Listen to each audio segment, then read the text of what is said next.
just as no one can be forced into belief, so no one can be forced into unbelief. One day, in retrospect, the years of struggle will strike you as the most beautiful. I cannot think of any need in childhood as strong as the need for a father's protection. It is impossible to escape the impression that people commonly use false standards of measurement. Words have a magical power. They can bring either the greatest happiness or deepest despair. It is that we are never so defenseless against suffering as when we love, never so helplessly unhappy as when we have lost our loved object or its love. When making a decision of minor importance, I have always found it advantageous to consider all the pros and cons.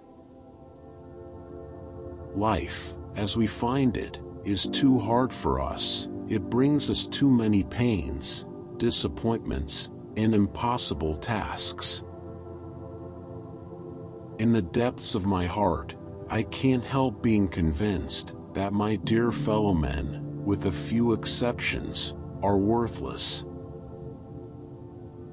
Words are capable of arousing the strongest emotions and prompting all men's actions. The voice of the intellect is a soft one, but it does not rest until it has gained a hearing.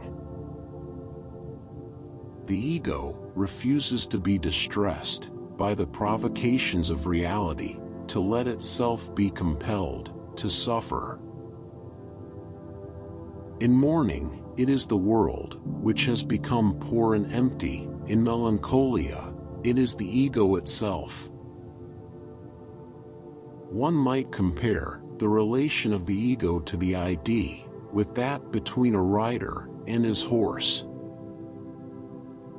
It is easy to see that the ego is that part of the ID which has been modified by the direct influence of the external world. Children are completely egoistic. They feel their needs intensely and strive ruthlessly to satisfy them.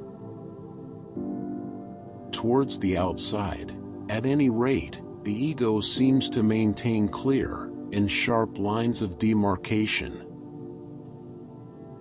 The virtuous man contents himself with dreaming that which the wicked man does in actual life.